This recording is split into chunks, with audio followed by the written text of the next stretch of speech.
E hoje vamos receber ela, publicitária, lançou recentemente o livro Tchau, Querida, o diário do impeachment, que narra as memórias do seu pai, o Eduardo Cunha, no processo que culminou o impeachment da ex-presidente Dilma Rousseff. Está aqui com a gente. Estamos aqui no Skype. No Skype.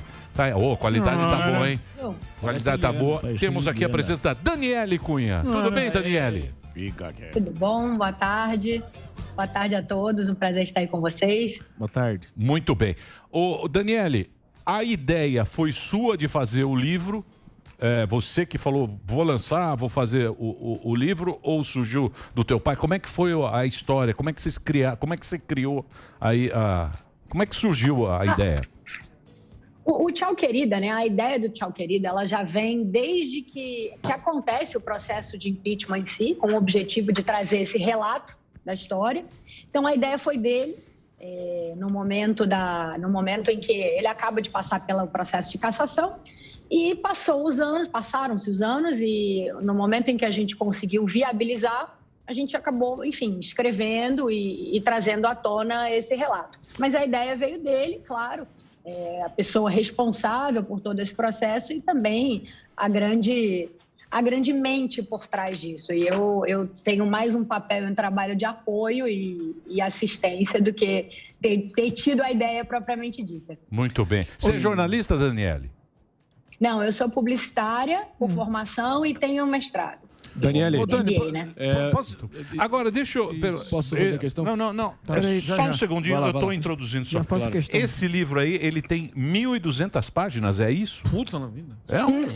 Então, na versão impressa dele, são 808 páginas.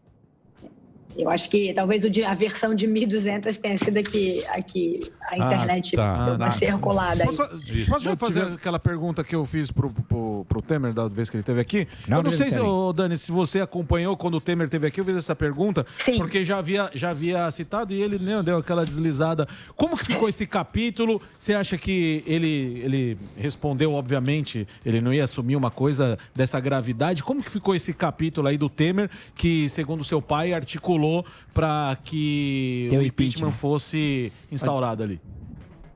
Perfeito. Eu acho a pergunta excelente e extremamente oportuna. Sempre com todo respeito ao ex-presidente Michel, também de forma alguma sem tentar tecer nenhum demérito, mas ele dizer que ficou sabendo do impeachment, mas não que ele voltou, ele estava em São Paulo, que volta a Brasília mais ou menos 5 ou 6 dias antes do impeachment, é um fato até muito engraçado, porque ele foi uma pessoa ativa nas articulações do processo. O capítulo 35 do livro, ele detalha bastante esse papel, né, do ex-presidente Michel Temer na articulação do processo de impeachment, mas mais do que isso, isso não está só no livro. Isso a mídia mostrou muito à época. Então, ele ter esse papel assim, omisso, quase como quem diz, o impeachment caiu no meu colo e eu virei presidente da República, assim, né, por acaso, não é bem assim que funcionou. Então, ele foi uma pessoa muito ativa, muito articuladora dentro do processo e logicamente, o maior beneficiado e um dos responsáveis pelo êxito do processo. Então, nos causa muita estranheza e até um pouco, enfim, eu acho até de certa forma engraçado, porque é quase como se ele ignorasse a biografia dele, né, em um dado aspecto. O ex-presidente Michel Temer, ele fica tentando fazer o papel do vice que deu certo, né? Ele é candidato ali a ser um Joe Biden, pré-presidência da República. Então, acho que esse é o grande ponto. Sem dar spoiler do seu livro, Dani, eu vi que você Dando spoiler. Dando spoiler. Claro. Para vender mais o livro. Tem que dar spoiler. Você quer spoiler? Claro. Lógico. Vou falar aqui, ó. Ela diz que o Bolsonaro é perseguido, que o pai apoiaria o atual presidente, faz críticas à reação da Covid, dá uma descida no cacete no Dória também e no Sérgio Moro. E eu queria que você falasse o que você conta do Sérgio Moro em relação ao seu pai. Você acha que ele teve um papel pior, na sua opinião, do que com o Lula? Tá aqui entre as linhas, eu queria que você falasse. Claro. Eu acho o seguinte, o papel de Sérgio Moro, ele teve também, o primeiro que ele teve um papel muito calculista, premeditado no impeachment, né? Mas isso é uma outra questão, a gente pode até abordar aqui. Agora, com relação ao meu pai, ele teve um papel, assim, talvez pior do que o que ele tenha tido com o ex-presidente Lula.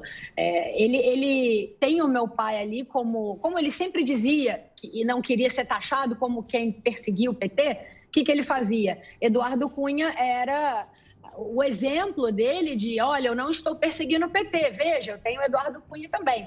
E dentro da condução dele enquanto juiz, tem uma série de falhas, para não usar até palavras mais duras. Assim. Um exemplo que eu cito é Sérgio Moro comete uma fraude gravíssima no processo do meu pai, inclusive a gente tem uma reclamação que está há 2 anos para ser julgada no Supremo sobre isso, que basicamente diz o seguinte: quando o Supremo aceita a denúncia do processo, meu pai ainda tinha mandato, ele aceita com o crime eleitoral. Aí o mandato dele, ele é cassado, cai para a primeira instância, Sérgio Moro recebe o processo e tira o crime eleitoral para não perder a competência. Então, assim, esse é um de muitos absurdos que eu poderia citar. Ele usa da mídia constantemente para dizer que Eduardo era o caso dele né, o caso não petista que ele tinha pego. Eu posso citar um outro exemplo aqui que, na minha opinião, foi o auge dos absurdos. Ele recebe o convite para ser ministro da Justiça, convite do atual presidente Bolsonaro, né? Ele recebe numa terça-feira o convite. E ele, na quarta-feira, ele conduz um depoimento de instrução final de um processo do meu pai, já tendo recebido oficialmente o convite, ele conduz esse depoimento de maneira, até é um depoimento público, quem quiser pode olhar, tá no YouTube. Ele conduz de maneira extremamente agressiva, até com os advogados que estão ali no processo, chegando a dizer em dado momento, então eu não vou mais interrogar ninguém, uma coisa meio assim. E no dia seguinte ele voa para o Rio de Janeiro e aceita o convite. Então, isso é mais um exemplo da falta de parcialidade dele, da conduta dele enquanto juiz. Até as próprias mensagens da Vaza Jato, embora a gente, lastimosamente, ainda não tenha tido acesso, eu brinco que... Eu até postei isso no Twitter, né? Porque recentemente o Renan teve acesso às mensagens e o Renan nem processo em Curitiba tem.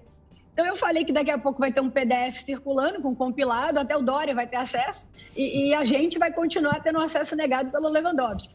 Mas, dentro das mensagens, cita-se uma série de outros exemplos da conduta do Moro. Então, a conduta de Sérgio Moro consegue ser ainda mais suspeita com meu pai do que até com o próprio Lula. Daniele, eu tenho uma tentativa, né,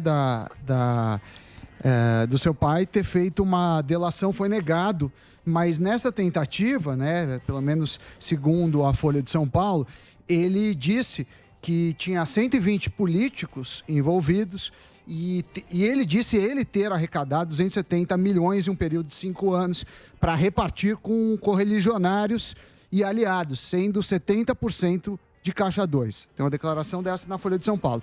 A minha pergunta é o seguinte: você acha que seu pai cometeu um crime, independentemente da suspeição do Moro, ou você acredita que ele é inocente e foi injustiçado?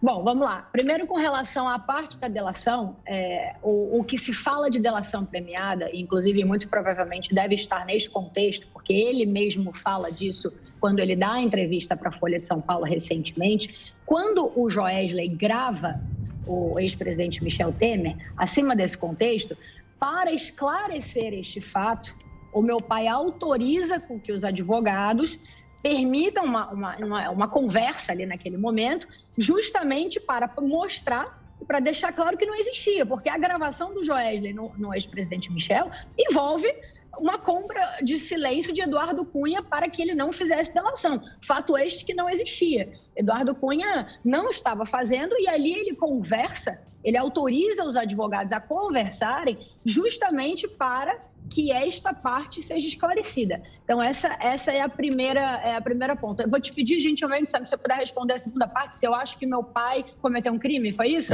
Se você acha... Aqui é uma reportagem de dezembro de 2019 e que fala que Cunha entregou a proposta de delação a procuradores em meados de 2017. A segunda parte da pergunta é, você acha que... Não estou discutindo a suspeição, tá, do Moro. Eu, por exemplo, acho que o Lula cometeu um crime, independentemente se ele for absolvido ou não, uma opinião minha. Aí eu queria perguntar a sua opinião, seu pai, para você, cometeu um crime ou ele é fruto de uma das maiores injustiças, foi preso injustamente, não teve nenhum delito que justifique? Veja, eu não acho que meu pai tenha cometido crime, não. E não vou colocar, até da maneira como você colocou, é um fruto das maiores das injustiças, porque senão o contexto fica muito como se a filhinha está aqui achando que o pai foi injustiçado.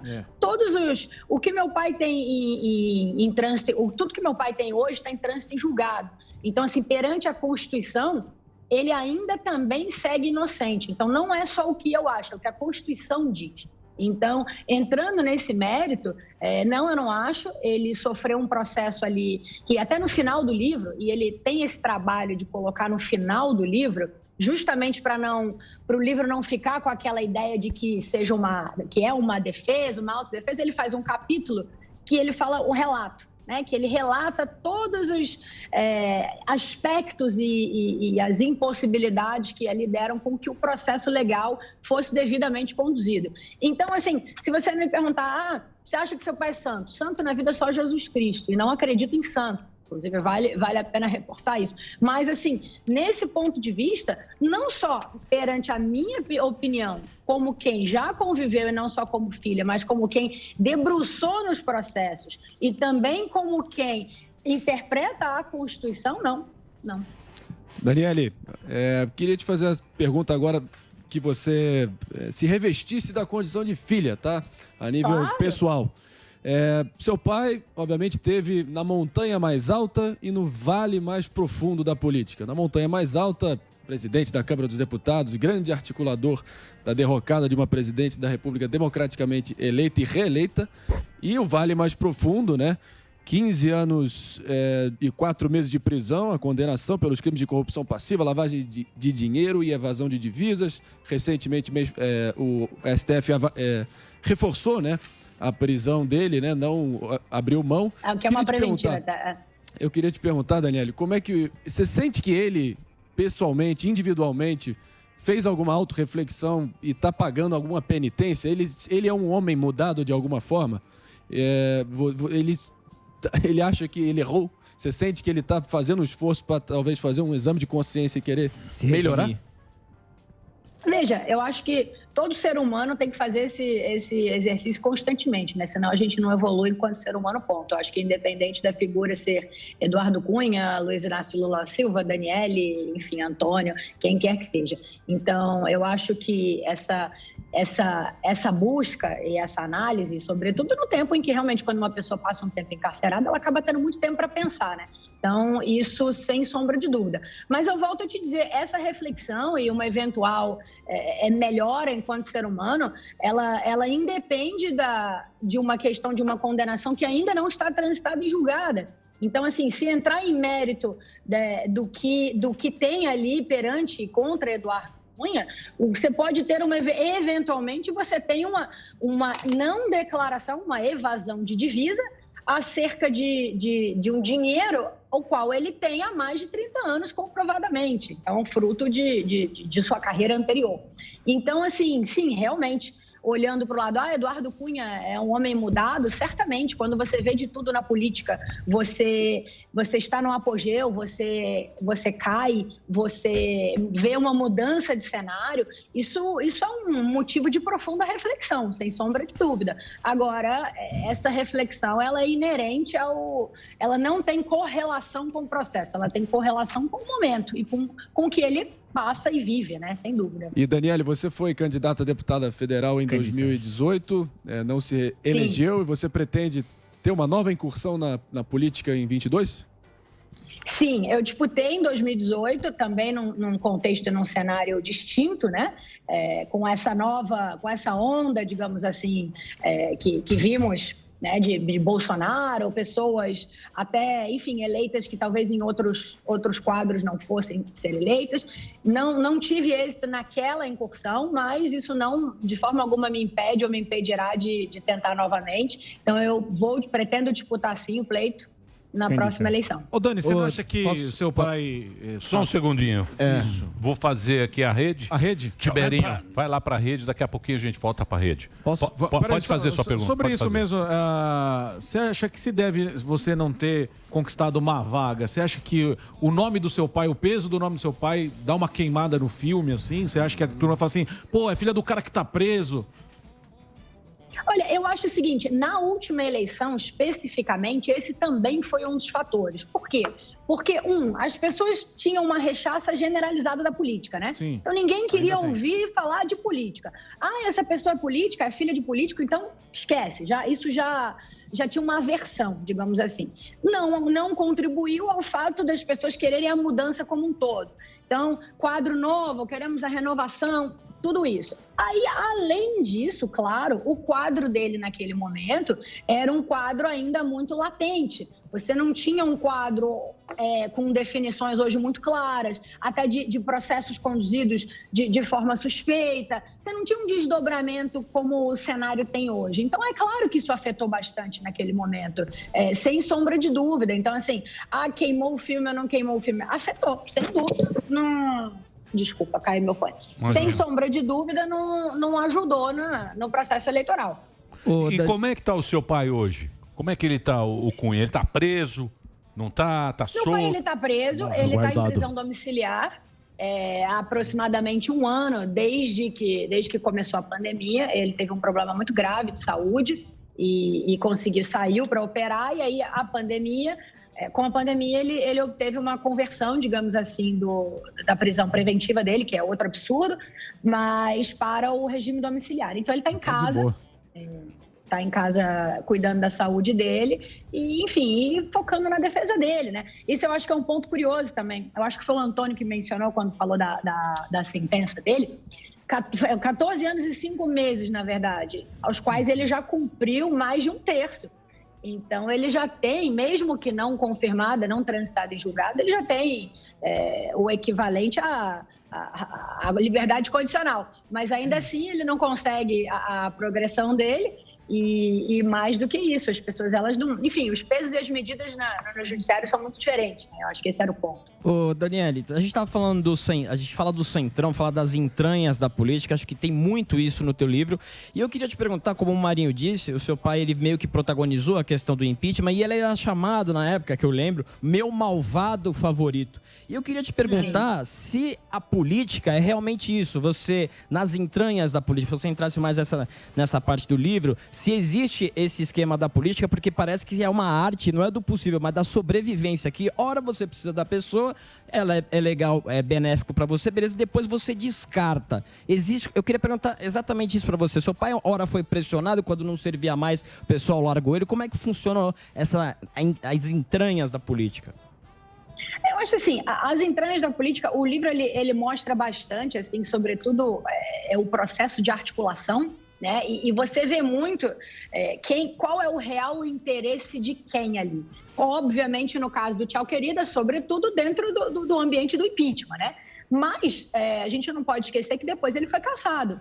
Então, aquelas mesmas pessoas que ali articularam junto com ele pelo impeachment e até sinalizando, pedindo e dizendo que o apoiariam, na consequência, foi a mesma casa que o cassou. Então, eu sempre digo, né, que a casa, ela perdoa a traição, mas ela não perdoa o traidor. E isso foi uma das lições que eu aprendi na política, que eu aprendi até com o meu pai. Então, isso é uma parte que requer muito estômago, digamos assim, do jogo político, mas faz parte. Né? O jogo político, ele é assim. E a gente consegue ver isso na história política como um todo, não é uma prerrogativa exclusiva de Eduardo Cunha, né? Isso é clássico na política, sim, né? Exatamente. É um jogo de traição o tempo todo, Quando mais o traidor tá lá. Quando você importa, né? Exatamente. Aí vira o que o Alba falou, quando você tem um cargo Ama importante. a traição, mas odeia o traidor. Mas aonde tá... Deixa eu fazer uma questão relacionada a isso, senão a gente vai ficar falando, tem muito, né? Tem as acusações, mas aonde você avalia que tá a corrupção na política? Da onde que ela se apropria? Da onde se bebe a corrupção e ela acontece? É dentro do sistema? É o cargo que o cara ocupa? Como que você avalia? Então, eu acho que, e o livro fala muito disso, um dos grandes males, talvez o grande mal, seja a reeleição, né? E isso é uma coisa que tem um capítulo no livro que ele fala só de propostas e é uma coisa que a gente defende muito, que se a reeleição ela fosse extinta, a pessoa estaria preocupada com o seu respectivo mandato. E a partir do momento em que ela estivesse preocupada com o seu respectivo mandato ali, ela daria o máximo de si naquele mandato e não estaria preocupada com a sua reeleição. Então, assim, dizer que esse fato por si só é o cerne da corrupção, é óbvio que não é uma coisa só. O sistema político, que é o mesmo há muito tempo e que, embora mudem talvez os jogadores, o sistema político ele está ali para mostrar isso. Exato. Mas eu não tenho dúvida de que se não houvesse reeleição, isso mudaria muito. E mudaria as prioridades de quem ali está, mudaria o foco, mudaria a percepção e mudaria, talvez, uma porventura na cabeça de alguém, alguma eventual necessidade que poderia acarretar em corrupção. Boa. Posso fazer? Muito bem. Estamos conversando aqui com a Daniele Cunha. Ela é publicitária, lançou recentemente. O livro está à venda aí para você, todo o Brasil. Tem 800 páginas. Deve ser história muito boa. Daqui a pouquinho a gente vai tirar mais dela. Aqui é o Tchau, Querida, que é a história do impeachment da Dilma. Isso. Não é? E o pai dela é o Eduardo Cunha, que está em prisão domiciliar hoje. E a gente está batendo um papo com ela aqui na programação da Jovem Pan. Só uma perguntinha antes, ô Marinho. Você disse, Daniele, que o seu pai apoiaria o atual presidente Jair Bolsonaro. Por quê? Então, eu acho o seguinte, a forma como essa declaração foi colocada, talvez ela tenha até sido tirada um pouco de contexto, mas o que não significa que ele não o apoiaria. Eu acho que o grande ponto ali o objetivo comum é que o PT saia do poder. E a partir do momento em que nós temos um presidente que tenha derrotado com êxito o PT, acima de qualquer coisa, ele merece o apoio e a tentativa da governabilidade. Primeiro, porque é o PT que não está no poder. Segundo, porque quem assim o conseguiu fazer merece uma chance dos demais ali para poder, de fato, governar. Então, eu acho que o grande ponto ali é por que ele apoiaria, porque ele foi o responsável por tirar o PT, e dois, porque tem muita coisa a ser feita, sobretudo no meio de uma crise como a pandemia, e é quase que uma injustiça, um absurdo com a população não se juntar e não apoiar e não se unir em prol de uma governabilidade. Quem paga essa conta, quem paga essa fatura é a população, né? Muito bem. Daniele. Bom, mas trocando em miúdo, né, Daniele? Trocando em miúdo. A história que eu para dar uma simplificada na coisa. Uma resumidinha. É sobre a história. O impeachment é político. Sim, o impeachment é político. Sim. Aquele momento a galera estava na rua. A gente tinha o poder, era o PT, que era a Dilma, né, filhote do Barba, e o Temer era do PMDB. Eles viram ali uma oportunidade de ascender. O Cunha, sei lá, com corrupção ou não, ele era do PMDB, mas ele tinha a bancada dele. Isso. Ele tinha uma muito bancada... Poder, ele Boi tinha bala muito Bíblia. Poder e muito importante. Não, ele tinha uma Boi bancada... bala Bíblia também. Não sei se é boi bala, não interessa. Ele era importante naquele momento para politicamente viabilizar o negócio, o impeachment, o golpe, o que vocês quiserem. Ok. O nome que quiser. Mas por que tiraram ele da parada? Do jogo. Por que ele saiu do jogo? Porque saiu todo mundo? Ou porque apareceu... Tava de um cara também, um bode expiatório. Ou apareceu um mandrião aí e quebrou. Eu acho que quando apareceu o mandrião, ele quebrou todo o esquema. O mandrião... Vamos lá. Eu acho assim, primeiro a questão do processo de impeachment por si só. O impeachment, ele é um processo político e jurídico. ele, se não tiver o jurídico no aspecto, não vai para frente. As pessoas podem gritar, podem fazer o que for, que se não tiver uma motivação jurídica, ela não é confirmada. Sim. Então, eu acho que esse é o primeiro ponto, né? E claro, sem sombra de dúvida, o processo político tem um peso maior do que o jurídico, mas precisa haver um crime de responsabilidade. Senão, não adianta, não funciona dessa maneira. Então, eu acho que esse é o primeiro ponto. Ele ali foi a pessoa responsável pelo impeachment, e não só porque ele quis sozinho ser o responsável. Inclusive, em dado momento, isso foi uma interferência otorgada pela própria Suprema Corte. Quando foi questionado o rito do impeachment, quando faz, acho que foi o Mendonça, filho, líder do DEM na época, que faz o questionamento da questão de ordem do rito, porque a estratégia até então do impeachment era que ele rejeitasse o recurso e o plenário decidisse. E a Suprema Corte, por conta de ações que a esquerda entrou em detrimento desse questionamento do rito, a Suprema Corte não só suspende o rito, mas determina ali que o plenário não tem condição de decidir a prerrogativa, e sim o presidente da Câmara. Então, mais uma vez, a responsabilidade passa a ser 100% dele. E ali até numa forma de interferência da Suprema Corte, mas que acabou sendo benéfica para o processo de impeachment, porque naquele momento eles até tinham tempo hábil para talvez tentar reverter o quadro, e mais do que isso, acabou permitindo uma crescente nos movimentos de rua, em uma queda na popularidade da Dilma e, consequentemente, juntando tudo, né? Perdão, pode falar. Sim, todo mundo adora ouvir sobre os bastidores do poder. Conta pra gente aí, compartilha alguma anedota aí de bastidores, aí, uma historinha. Um uísque que seu pai tomou. Sabe o que os irmãos siameses foram pra Londres? Qual foi o momento ali? Teve algum momento ali qual foi o ruído definitivo ali que levou a relação Dilma e Eduardo Cunha pro vinagre de uma vez por todas? Isso é meu, que humor. Olha, foram algumas. A Dilma, ela é muito difícil, né? Ela não se ajuda, a verdade é essa. Mas, assim, ele realmente, acho que foi 2007, como os atritos deles começam em 2007, e ali na eleição de presidente da Câmara, ela não queria de jeito nenhum ele. Então, ele faz uma candidatura independente, é eleito, e depois disso, em uma série de ocasiões, aí falando da sua pergunta de bastidor, ela tenta fazer acenos, só que, na verdade, era ela e a dupla dinâmica dela, né? Que era José Eduardo Cardoso e Rodrigo Janot. E eles atuaram, e o livro detalha muito. Então, assim, nesse ponto tem excesso de bastidor, relata encontros obscuros entre Zé Eduardo Cardoso e, por exemplo, teve um que eles se encontraram 9h30 da noite de acho que uma quinta-feira, na sede da Procuradoria, e para discutir uma denúncia que o Janot, no dia seguinte, daria prosseguimento, uma denúncia contra o meu pai. E ao ser questionado o porquê desse encontro, assim, né, tão protocolar, enfim, 9h30 da noite, num elevador ali, ao ser questionado, eles disseram que estavam discutindo, sei lá, o sistema penitenciário. Então, esse é um dos exemplos de bastidor. Eu posso citar outro que é interessante, é que num dado momento, em que o Supremo questiona também, né, enfim, nas fases, houveram 3 fases ali em que o Supremo questionou o processo de impeachment.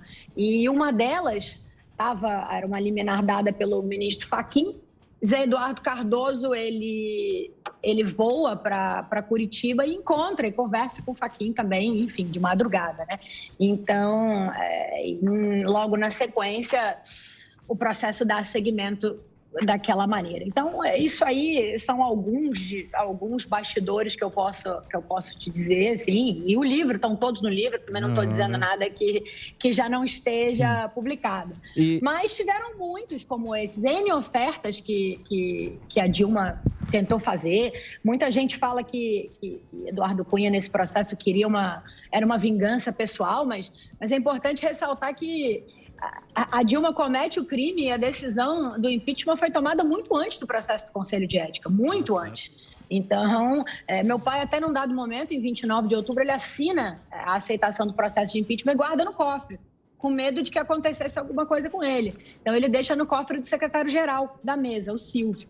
Então, isso, enfim, é mais um indicador ali. Mas tiveram N tentativas, ofertas da Dilma de parar o processo. Na verdade, eram mais chantagens do que ofertas, né? Porque esse é o modus operandi do PT. Pois é. Isso, e vendo, arquivo confidencial. E vendo as suas entrevistas, você diz também que é uma questão de bastidor, que o Lula queria impedir o segundo mandato da Dilma. Queria que você falasse sobre isso. Interessante. Claro. Eu tenho sempre falado que a grande golpista na história é a Dilma, né? Porque ela que dá o golpe no Lula e o golpe no PT para poder disputar a reeleição ali.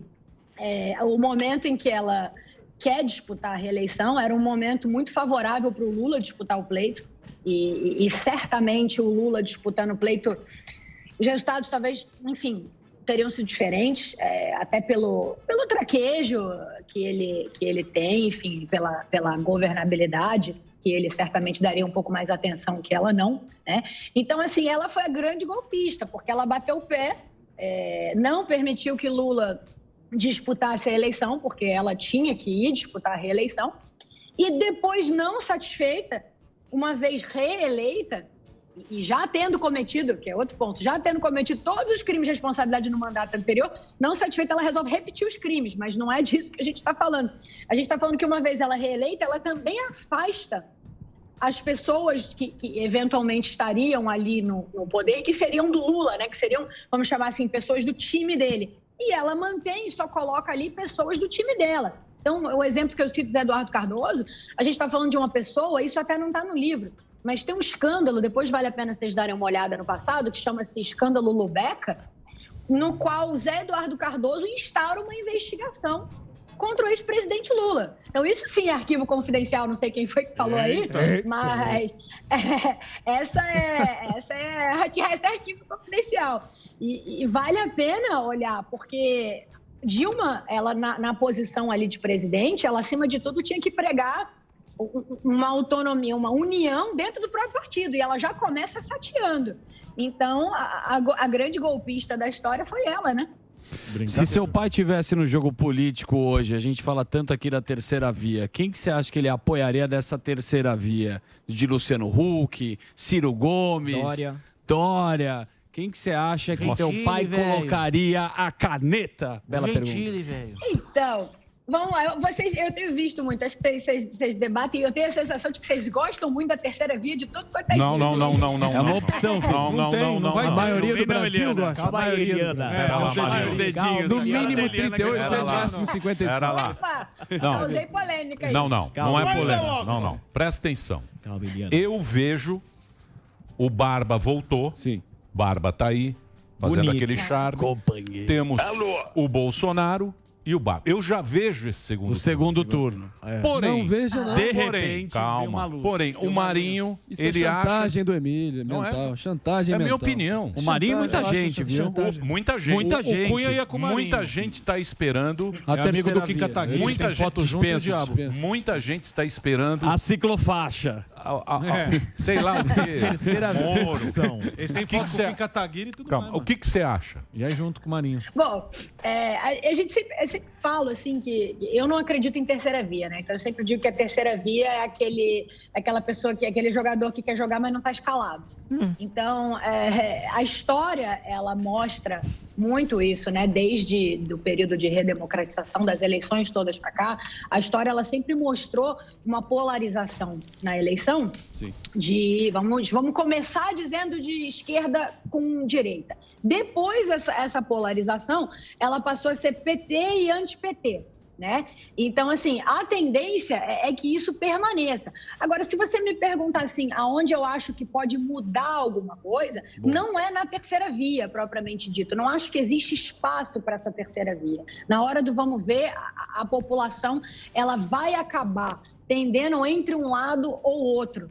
E aqueles personagens que ali ficam no meio, eles estão tentando tirar voto de uma fatia, mas sem ter uma proposta concreta, não angariando do outro lado, então eles ficam meio sambando ali. Aí eles fazem umas coisas meio, então vamos todos se juntar. O que invalida ainda mais o conceito deles, porque eles estão mostrando que eles estão tão desesperados para ali assumirem a qualquer custo, que eles estão dizendo que eles não têm ideologia nenhuma. Então, isso dificulta muito o processo ali da terceira via. Então, mais do que isso, hoje, assim, eu acredito no bom combate, eu acho que o combate tem que ser feito na urna, né? Cabe o eleitor, ele é soberano, mas eu não acho que tem espaço para uma terceira via. O que eu acho que pode vir a ser um risco hoje até na última eleição foi Bolsonaro, foi PT e anti-PT. O risco hoje se o Lula vai conseguir pegar um discurso em que seja Bolsonaro e anti-Bolsonaro. Aí ele vai inverter um pouco a lógica do negócio e pode apresentar um certo risco, mas ainda assim não dando espaço para uma disputa para uma terceira via em um eventual segundo turno. Então, mas Daniele, o Bolsonaro, ele apareceu porque na época, Lava Jato, Globo, a mídia, não sei o quê, corrupção, todo mundo foi colocado no saco, ninguém teve voto, veio uma turma nova, uma turma diferente, é isso que a gente tem aí. A história aí é Ciro Nogueira, Valdemar da Costa Neto, Arthur Lira. Esses são os caras com as rédeas do governo e você sabe disso. Mas tudo bem. Você sabe disso. Já teve uma mutação ao longo do caminho. O que aconteceu foi o seguinte: na época. A configuração original sumiu. Na época, o Temer que veio aqui. Na época ele falou: em 2 anos a gente dá uma arrumada, faz as reformas e volta. Nesse meio tempo apareceu Bolsonaro, Casarminha, não sei o quê. Ganhou a galera. Mudou tudo, porra. Ganhou a galera, porra. Entrou o Frota, entrou um monte demais. Lembra? E hoje? Hoje em dia, o que acontece? Hoje em dia você tem o Bolsonaro, que tem a caneta, que pode ir lá... Tem o telefone. Tem o telefone, a caneta, e tem o centrão, sei lá, você chama o que você quiser. Você tem o Barba e você tem a turma que ficou perdida. E é aí que é o problema. O problema é o que o cara... Porque não tem proposta. Sim. A terceira via não tem proposta. Junta o Calcinha, junta o Ciro, junta o Luciano Huck. Aí vira uma coisa que você não sabe o que é. Já pensou o Luciano Huck lá com as histórias que ela contou? Olha só que incrível. Do lado primeiro ganhe a discussão, depois ganhe o voto. Se continuar com essa conversinha aí, não vai lugar nenhum. Olha aí. Parece um rolê aleatório com o Ronaldinho Gaúcho. Só faltou ele. Olha esse rolê. Normaliza o Haddad. Esquisito que eu já vi. Não tem rolê mais estranho do que esse. Não se ajuda. Tá muito errado esse rolê. Esse rolê é esquisito. O Dória com a Haddad. Mas isso aí é o que nós vamos ter. Complicado mesmo. Ainda dá tempo, Brasil. Muito bem. Ô, Daniela, eu queria agradecer você, você é muito linda. Obrigada. Fica aqui. Obrigado por você ter participado. Mais uma vez eu vou passar aqui para quem está acompanhando o livro. É um pedacinho da história, a versão do Eduardo Cunha, do impeachment, que é o Tchau Querida, que foi esse episódio que aconteceu aqui no Brasil. É um livro longo, deve ter muitas histórias lá que você não contou porque você quer vender. Então você entra agora lá na Amazon. Isso. Não é? No Instagram dela tem as informações. Tem um Instagram? Tem um Instagram seu? Tem. Meu Instagram é Dani Cunha Oficial _. Dani Cunha Oficial _, que está aqui conversando com a gente. Obrigado, viu, Dani? Muito obrigada, gente. Obrigada aí pelo espaço. Obrigado aí. E obrigada pelos elogios. Espero que tenham gostado do papo também. Muito agradável. Valeu. Papo muito bom. Muito bacana. Tá em você, Obrigado. Eliana.